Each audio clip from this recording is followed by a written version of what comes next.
বাবা প্রবাসে থাকাকালীন আমার মায়ের দ্বিতীয় বিয়ে হয়ে গেল। আমার বয়স এখন 10 বছর। মা যাকে বিয়ে করলো তার বাড়ি আমাদের বাড়ি থেকে 4 মিনিট লাগে হেঁটে যেতে, খুব কাছে। বাবা প্রবাসে গিয়েছে 2 বছর, যখন আমার বয়স ছিল 8 বছর। বাবা আগে একটি দোকান চালাতো, মুদির দোকান। দোকানটা ভালো চলছিল না, লস খাচ্ছিল শুধু। তখন মায়ের বুদ্ধিতে বাবা প্রবাসে যেতে রাজি হলো। দোকান বিক্রি 7 লক্ষ টাকা আর মায়ের কিছু গয়না বিক্রি করে বাবা সিঙ্গাপুর চলে গেল। বাবা সিঙ্গাপুর যাওয়ার পর খুব ভালো বেতন পাচ্ছিল। বাবা বেতনের থেকেও কেমন করে জানি আরও বেশি ইনকাম করত। বাবা বিদেশ যাওয়ার পর আমরা খুব সুখেই ছিলাম। বাবা মাসে মাসে অনেক টাকা দিত, ব্যাংকে রাখতে বলতো আর বাকিটা খরচ করতে বলতো। আমরা আলাদা খেতাম আর দাদা আর দাদি আলাদা খেত। বাবা মাস শেষে তাদেরও কিছু টাকা দিত। মা একাই সব বাজার করত। বাবা সিঙ্গাপুর যাওয়ার 4 মাস পর থেকেই মা প্রতিদিন বাজারে যেত। এভাবে কয়েক মাস চলার পরে মায়ের নামে গ্রামে একটা কথা ছড়িয়ে পড়ল যে মামুন ব্যাপারীর ছেলে রাজীবের সাথে আমার মায়ের সম্পর্ক আছে। তাদের নাকি বিভিন্ন জায়গায় ঘুরতে দেখা গেছে। এই কথা বাবার কানে যেত বেশি সময় লাগলো না। বাবা রাতে মায়ের কাছে ফোন দিল। মা কেঁদে কেঁদে বলল, গ্রামের মানুষ আমাদের উন্নতি দেখতে পারে না, এই জন্য আমাদের পেছনে লাগছে। তুমি ভালো বেতন পাও, এটা গ্রামের মানুষের সহ্য হচ্ছে না। বাবা মায়ের কথা বিশ্বাস করেছিল।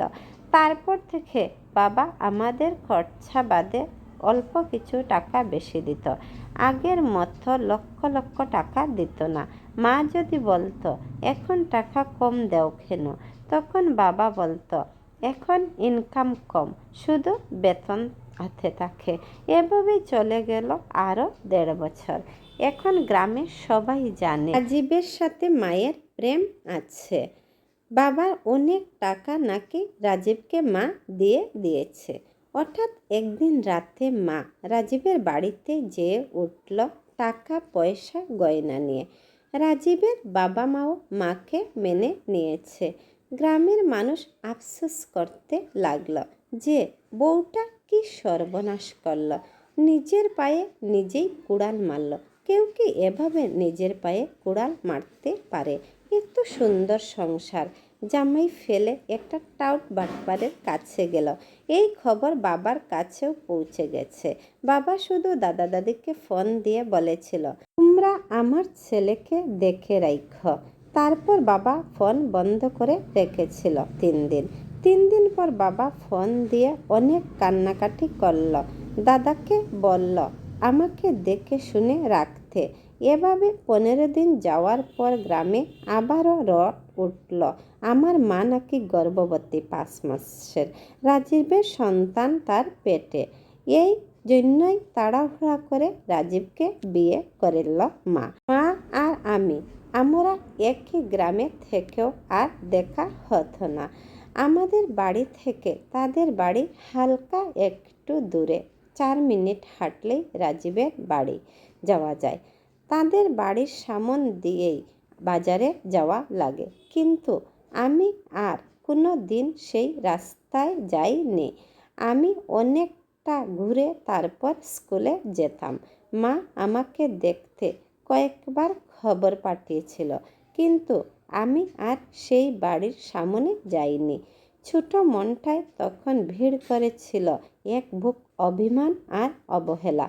পুরো গ্রামের মানুষের করুণার পাত্র হয়ে বেঁচে থাকা যে কতটা কষ্টের, তা কেবল আমি 10 বছরের বুঝতে পেরেছিলাম। বাবা 3 মাস পর দাদার অ্যাকাউন্টে অনেকগুলো টাকা পাঠালো আমাদের বাড়িতে 2তলা একটা ডুপ্লেক্স বাসা বানানোর জন্য, এবং বলল 6-7 মাসের মধ্যে যেন বাড়িটা সম্পন্ন হয়। দাদা ইঞ্জিনিয়ারিং এবং রাজমিস্ত্রি নিয়ে কাজ শুরু করে দিল। বাবা সিঙ্গাপুর কিসের ব্যবসা শুরু করেছে জানি না, তবে সেখান থেকে অনেক টাকা ইনকাম হয় এটা জানতে পেরেছিলাম। 7 মাসের মধ্যেই ডুপ্লেক্স বাড়িটা সম্পন্ন হয়ে গেল। গ্রামের মধ্যে আমাদের এই ডুপ্লেক্সটাই সব থেকে সুন্দর। গ্রামে আর কোনো দোতলা ডুপ্লেক্স বাসা নেই। ধবধবে সাদা আর নীলের মিশ্রণে তৈরি সেই সুবিশাল রাজপ্রাসাদের মতো বাড়ির দিকে গ্রামের সবাই এক দৃষ্টিতে তাকিয়ে থাকত।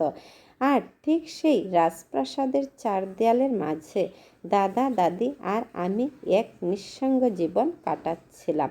শুনেছি মায়ের নাকি একটা মেয়ে সন্তান হয়েছে, দেখতে একদম রাজীবের মতো। কিন্তু তাদের পরিবার খুশি না, বিশেষ করে রাজীব।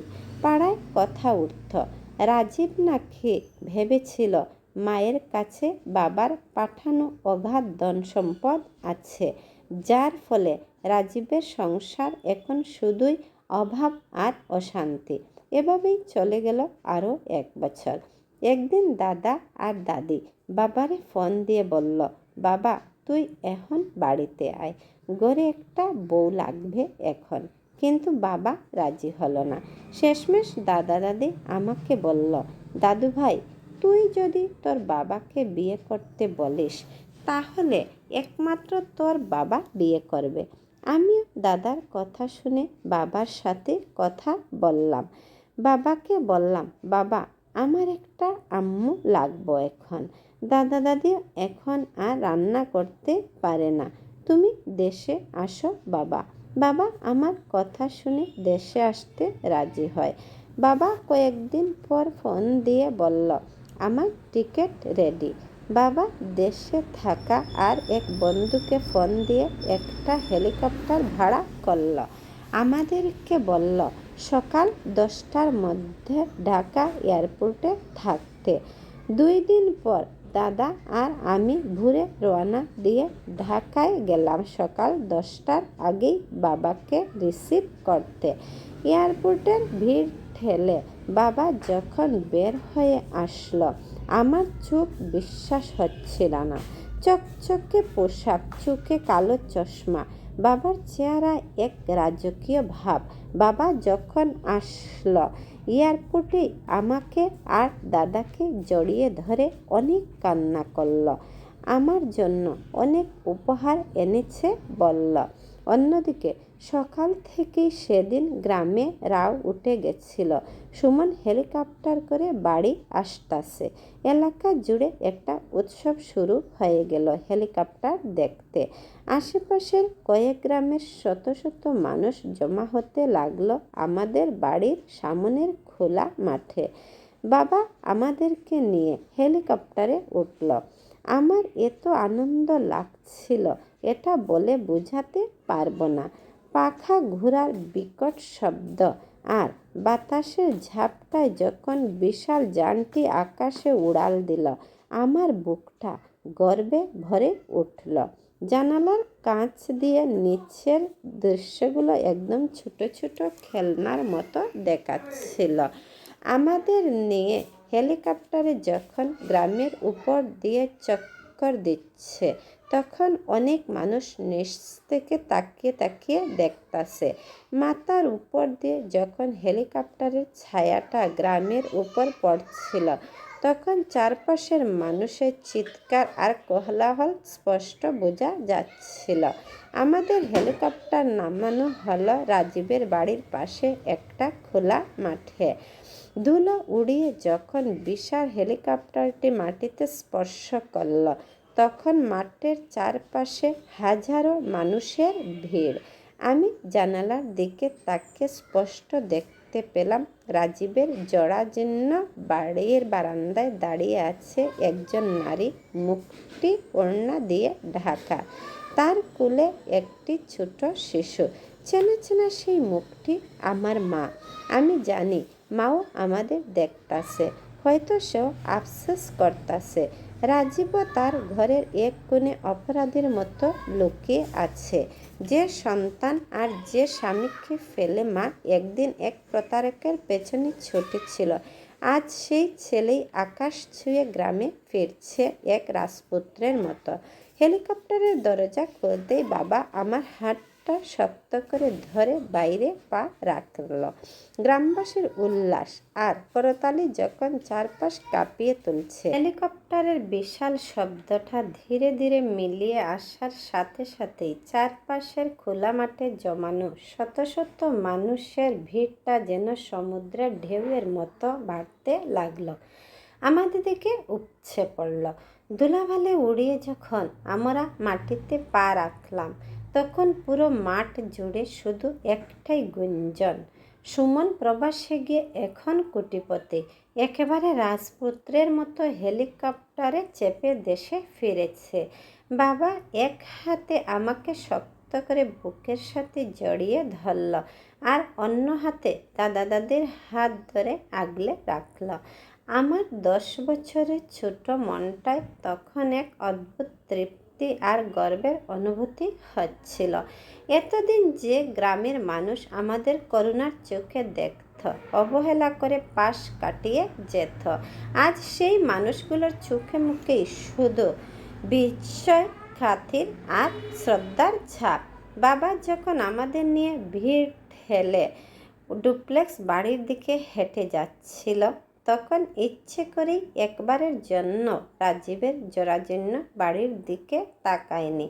কিন্তু আমার কৌতূহলী চোখ দুটো সামলাতে না পেরে আমি পেছন ফিরে তাকিয়েছিলাম। দেখতে পেলাম রাজীবের বাড়ির সেই জরাজীর্ণ বাঁশের বেড়ার বারান্দায় খুঁটি ধরে দাঁড়িয়ে আছে একজন নারী, আমার মা। ওড়না দিয়ে মুখটা অর্ধেক ঢাকা থাকলেও মায়ের চোখ দুটি স্পষ্ট দেখা যাচ্ছিল। সেখান থেকে অঝোর ধারায় জল গড়িয়ে পড়ছে হয়তো। মায়ের কোলে ছোট্ট নিষ্পাপ একটা শিশু, যে হয়তো জানেই না তার মায়ের বুকের ভেতর এখন কতটা তোলপাড় চলছে। আর ঘরের জানালার এক কোণে চোরের মতো মুখ লুকিয়ে দাঁড়িয়ে আছে রাজীব। তার চোখে স্পষ্ট ধরা পড়ছিল অপরাধবোধ আর চরম হিংসার ছাপ। যে ধন সম্পদ আর টাকার লোভে সে আমার মাকে ফুসলিয়ে নিজের ঘরে তুলেছিল, আজ চোখের সামনে বাবার এই বিপুল রাজকীয় রূপ দেখে তার পেটের ভেতর যেন বিষ জ্বলে উঠছে। আমাদের নতুন 2 তলা ডুপ্লেক্স বাড়িতে পা রাখতেই যেন পুরো পরিবারে এক স্বর্গীয় আনন্দ নেমে এলো।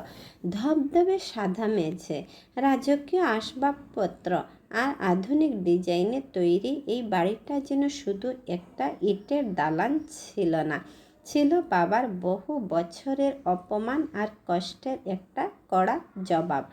দাদা দাদি ঘরে ঢুকে আনন্দে কেঁদে ফেলল। গ্রামের বয়স্ক মুরব্বীরা বাবাকে ঘিরে ধরে প্রশংসা করতে লাগলো। তারা বলা বলি করতাছে, সুমন রে, তোর ধৈর্য আর সততার ফল আল্লাহ তোরে দিছে। আর এই কুলাঙ্গার বউটা নিজের পায়ে নিজেই কুড়াল মারল। রাজপ্রাসাদের মতো সংসার ফেলে শেষে এক টাউট বাটপারের ভাঙা ঘরে যেয়ে উঠল। বাবা গ্রামের সবার সাথে হেসে হেসে কথা বললেও আমি বাবার চেহারার ভেতরে একটা চাপা হাহাকার টের পাচ্ছিলাম। বাহ্যিক এই বিপুল প্রাচুর্যের আড়ালেও বাবার মনের ভেতর এক গভীর ক্ষতের দাগ রয়ে গেছে, যা হয়তো কোনোদিন মুছার নয় আর মুছে ফেলা যাবেও না। পরদিন সকালে বাবা আমাকে সাথে নিয়ে গ্রামের বাজারে বের হলো। বাবাকে নতুন একটা দামি পাঞ্জাবি পরতে দেখে আর হাতে দামি ঘড়ি দেখে গ্রামের ছোট বড় সবাই এসে সালাম দেওয়া শুরু করলো। যে বাজারে যেতে আমার একসময় লজ্জা লাগতো, মায়ের নাম নিয়ে মানুষ হাসাহাসি করে বলতো, আমি যে পথ এড়িয়ে চলতাম আজ সেই পথ দিয়ে বাবা আমাকে বীর দপটে হাঁটিয়ে নিয়ে যাচ্ছে। রাজীবদের বাড়ির সামনের সেই সরু মাটির রাস্তায় উঠতেই হঠাৎ আমাদের একদম মুখোমুখি পড়ে গেল মা। মায়ের হাতে ছিল একটা পুরানো প্লাস্টিকের ব্যাগ, পরনে একটা মলিন ছেঁড়া শাড়ি, চুলে কোনো যত্ন নেই। আগের সেই সাজগোজ বা অহংকারের ছিটাফোঁটাও মায়ের মধ্যে আর অবশিষ্ট ছিল না। আমাদের সামনাসামনি দেখে মা থমকে দাঁড়ালো। কয়েক মুহূর্ত স্তব্ধ হয়ে তাকার পর মা আর নিজের আবেগ ধরে রাখতে পারল না। হাতের ব্যাগটা মাটিতে ফেলে দিয়ে দৌড়ে এসে আমার সামনে হাঁটু গেড়ে বসে পড়ল। আমার সোনা বাবারে, আমারে একটা বার মা বলে ডাকবি না। আমি তোদের কাছে অনেক বড় অপরাধী, অনেক বড় পাপ করেছি রে বাবা। আমাকে তোরা একটু ক্ষমা করে দে। মা হাউ মাউ করে কেঁদে উঠে আমার পা দুটো জড়িয়ে ধরতে গেল। আমি চমকে উঠে বাবার পেছনের দিকে সরে গেলাম এবং বাবার হাতটা আরও শক্ত করে চেপে ধরলাম। এক বুক অভিমান আর কান্না আমার গলার কাছে এসে দলা পাকিয়ে গেল। 10 বছরের একটা শিশুর মন থেকে তার মায়ের প্রতি এই ঘৃণা তৈরি হওয়া সহজ ছিল না। কিন্তু বিগত 2 বছর ধরে গ্রামে আমি যে অপমান সহ্য করেছি তার জন্য তো এই নারীটিই দায়ী। বাবা অত্যন্ত শান্ত দৃঢ় গলায় মায়ের দিকে তাকিয়ে দাঁড়িয়ে রইল। চোখে কোনো রাগ বা হিংসা ছিল না, ছিল শুধু চরম অবহেলা আর ঘৃণা। বাবা গম্ভীর গলায় মাকে উদ্দেশ্য করে বলল, যেদিন আপনি স্বামীর বিশ্বাস আর 10 বছরের এই বাচ্চাটার ভবিষ্যৎ একটা বাটপারের হাতে বিক্রি করে দিয়েছিলেন, ঠিক সেই দিনই এই ছেলের মা মরে গেছে। আজ আপনার এই কান্না কোনো অনুশোচনার কান্না নয় সালমা, আজ আপনি কাঁদছেন কারণ আপনার হিসেব ভুল হয়ে গেছে। আপনি ভেবেছিলেন রাজীবের কাছে গিয়ে সুখে থাকবেন, আর আজ দেখতে পাচ্ছেন আমি শূন্য থেকে আকাশে উঠে গেছি আর আপনি নরকে তলিয়ে গেছেন। এটা আপনার পাপের শাস্তি। কথাগুলো বলে বাবা মায়ের দিকে আর এক মুহূর্ত না তাকিয়ে আমার হাত ধরে সামনে হেঁটে চলে আসলো। পিছন থেকে মায়ের করুণ কান্নার শব্দ আর ভুল শিকারের আর্তনাদ বাতাসে ভেসে আসছিল, কিন্তু বাবা একবারের জন্য পেছন ফিরে তাকায়নি। বাজারে যাওয়ার পর গ্রামের মানুষের মুখে মুখে জানতে পারলাম রাজীবের সংসারের আসল রূপ। রাজীব ভেবেছিল আমার মা বাবার পাঠানো লাখ লাখ টাকা আর গয়না নিয়ে তার কাছে গেছে, কিন্তু বাস্তবে এসে দেখেছে মা শুধু নিজের ব্যবহৃত কিছু গয়না ছাড়া আর কিছুই আনতে পারেনি, কারণ সব টাকা আগেই শেষ হয়ে গেছে। সেই রাগে ও হতাশায় রাজীব নাকি প্রতিদিন মায়ের উপর অত্যাচার চালায়, মারধর করে। মা এখন রাজীবের সংসারে এক কাজের মেয়ের মতো জীবন কাটাচ্ছে। যে সুখের আশায় মা নিজের কুল মান সংসার ভাসিয়ে দিয়েছিল, সেই সুখ এখন তার কাছে এক বিষাক্ত অভিশাপ হয়ে দাঁড়িয়েছে।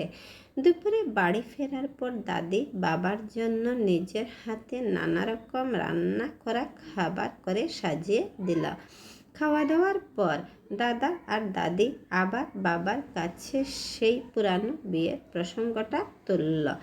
দাদা দাদির চিবুক ধরে আবেগাপ্লুত কণ্ঠে বলল, সুমন, জীবনের যা হওয়ার তো তা হয়ে গেছে বাবা। অতীতের ওই কষ্ট আঁকড়ে ধরে রাখলে তো চলবে না। তোর বয়স এখনো কতটুকু? আর এই 10 বছরের বাচ্চাটার দিকে তাকিয়ে দেখ, ওর তো একটা স্নেহের হাত দরকার, ঘরে একজন লক্ষ্মী বউ দরকার যে এই সংসারটাকে সামলে রাখবে। বাবা এবার আর আগের মতো সরাসরি মানা করল না, কিছুক্ষণ নীরব থেকে আমার দিকে তাকালো। বাবার চোখে ছিল অপার মমতা। দীর্ঘশ্বাস ফেলে বাবা আমাকে কাছে টেনে নিয়ে বলল, তুই কি চাস আমি আবার বিয়ে করি? তোর জন্য একটা নতুন আম্মু আমি নিয়ে আসি। আমি বাবার হাত দুটি জড়িয়ে ধরে বললাম, বাবা, আমি এমন একজন আম্মু চাই যে তোমাকে অনেক ভালোবাসবে, দাদা দাদিকে দেখে রাখবে, আর আমাদের ছেড়ে কোনোদিন অন্য কারো কাছে চলে যাবে না। বাবা আমার কপালে একটা চুমুক খেয়ে শান্ত গলায় দাদাকে বলল, ঠিক আছে বাবা, তোমরা যেখানে বলবে আর আমার ছেলে যাকে পছন্দ করবে আমি তাকে এই ঘরের বউ করে নিয়ে আসব। তবে এবার আর কোনো ভুল সিদ্ধান্ত নয়।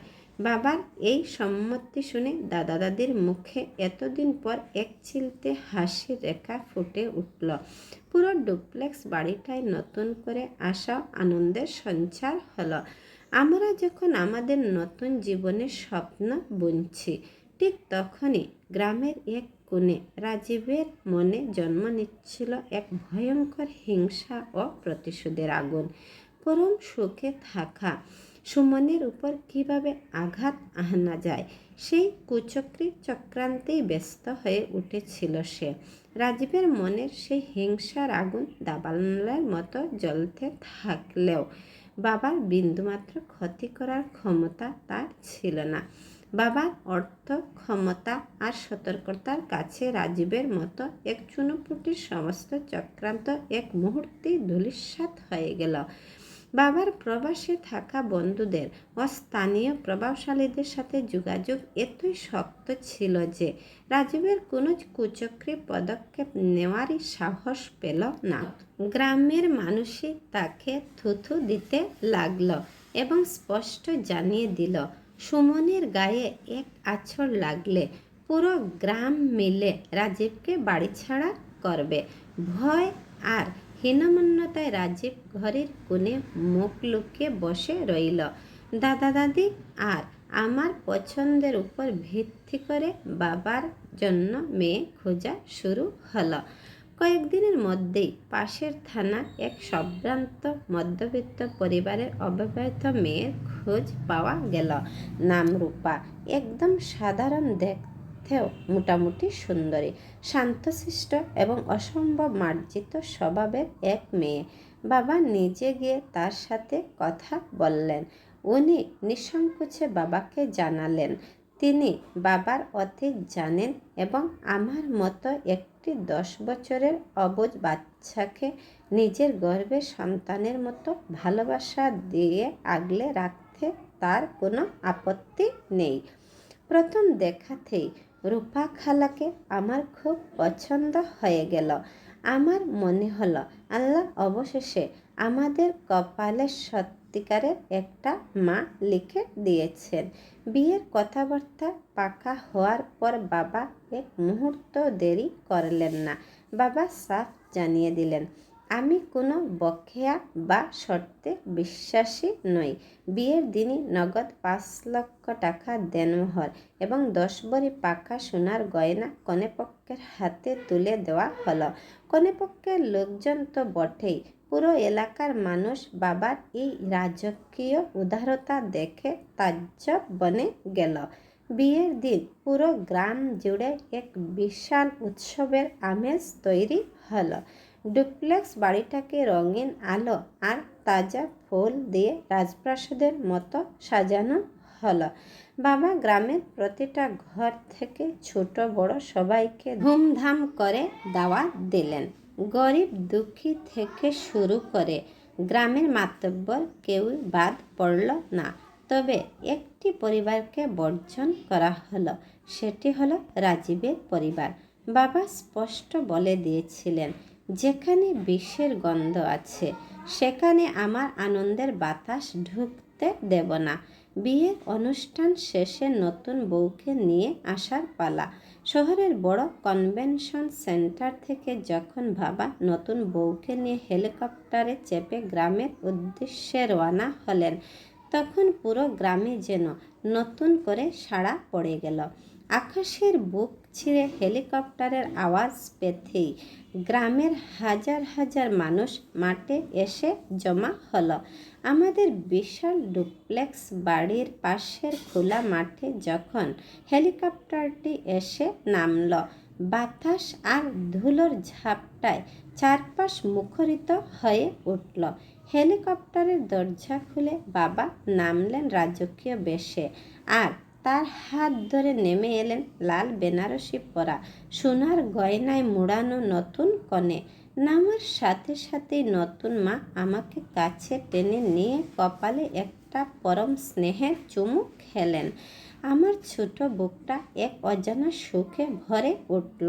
ঠিক সেই মুহূর্তে মাঠের এক কোণে ভিড়ের আড়ালে দাঁড়িয়ে থাকা জরাজীর্ণ রাজীবের বাড়ির দিকে আমার চোখ গেল। বারান্দার খুঁটি ধরে দাঁড়িয়ে আজও অঝোর ধারায় কাঁদছিল মা। চোখে তার সীমাহীন অনুশোচনা, হাহাকার আর আত্মগ্লানি। মায়ের কোলে রাজীবের দেওয়া কান্নারত সন্তান। গ্রামের প্রতিটি মানুষের মুখে তখন সুমনে রাজকীয় বিয়ে আর নতুন বউয়ের সৌন্দর্যের প্রশংসা। হাজার মানুষের আনন্দের কোলাহল আর সুস্বাদু খাবারের সুবাস মা ও রাজীবের ঘরের উপর দিয়ে ভেসে যাচ্ছিল। মা চোখে দেখতে পাচ্ছিল যে রাজপ্রাসাদের মতো সংসার আর ভালোবাসা সে হেলায় হারিয়েছে। আজ সেখানে এক নারী রাজরানীর মতো প্রবেশ করছে। মায়ের মনের ভেতরে যে আফসোসের দাবানল জ্বলছিল তা হয়তো সারা জীবনেও নিভবে না। ভেতরে গিয়ে রাজীব মায়ের উপর সমস্ত রাগ আর হতাশা ঝাড়তে শুরু করল। তোর জন্যই আজ আমার এই অবস্থা, তুই একটা অলক্ষী। রাজীবের এই চিৎকার আর গালাগাল বাইরের মানুষের শুনতে পাচ্ছিল। যে রাজীবের হাত ধরে মা নিজের সংসার ভেঙেছিল, সেই রাজীব এখন মাকে প্রতিদিন চোখের জল আর লাঞ্ছনা ছাড়া কিছুই দিতে পারছিল না। মা বুঝতে পেরেছিল নিজের পায়ে নিজে কুড়াল মেরে সে আজ এক জীবন্ত নরকে বসবাস করছে, যেখান থেকে বের হওয়ার আর কোনো উপায় নেই। বিকেলের দিকে বিশাল প্যান্ডেলে হাজার হাজার মানুষের খাওয়া ব্যবস্থা করা হলো। পোলাও, খাসির মাংস আর মিষ্টির সুবাসে পুরো এলাকা মৌমৌ করছিল। গ্রামের মুরব্বীরা বাবাকে মাথায় হাত দিয়ে দোয়া করে বলছিল, সুমন, তোর ধৈর্য আর সততার পুরস্কার তুই পেয়েছিস, আর পাপি তার সাজা এই দুনিয়াতেই পেয়ে গেল। সন্ধ্যায় যখন রঙিন বাতিগুলো পুরো ডুপ্লেক্স বাড়িটা হেসে উঠল, তখন বাড়ির সুপ্রশস্ত বারান্দায় নতুন আম্মু আমাকে কোলে বসিয়ে আদর করছিলেন। দাদা দাদি হাসি মুখে আমাদের দিকে তাকিয়ে হাসছিলেন, আর বাবা বারান্দায় দাঁড়িয়ে শান্ত চোখে আকাশের দিকে তাকিয়েছিলেন, যেখানে আর কোনো জমানো কষ্ট নেই, আছে শুধু এক শান্ত ও পূর্ণতার অনুভূতি। যে মা একদিন ভণ্ড ভালোবাসার আশায় 10 বছরের সন্তান আর বিশ্বাসী স্বামীকে পথে ফেলে চলে গিয়েছিল, আজ সে এক জরাজীর্ণ ঘরে বসে নিজের ভুল হিসেব নিকাশের খেসারত গুনছে। আর অন্যদিকে সততা, ধৈর্য আর ভালোবাসার জুড়ে আমার বাবা শূন্য থেকে আকাশ ছুঁয়ে আমাদের এক সুন্দর পরিপূর্ণ সংসার উপহার দিলেন। বন্ধুরা, গল্পটি আপনাদের কেমন লাগলো? ভালো লাগলে অবশ্যই কমেন্ট করে জানাবেন, আর সবাইকে দেখার জন্য শেয়ার করে দিবেন। পরবর্তী ভিডিও আসার আগ পর্যন্ত সবাই ভালো থাকুন, সুস্থ থাকুন। আমার চ্যানেলটি সাবস্ক্রাইব করে রাখবেন এরকম সুন্দর সুন্দর গল্প পেতে।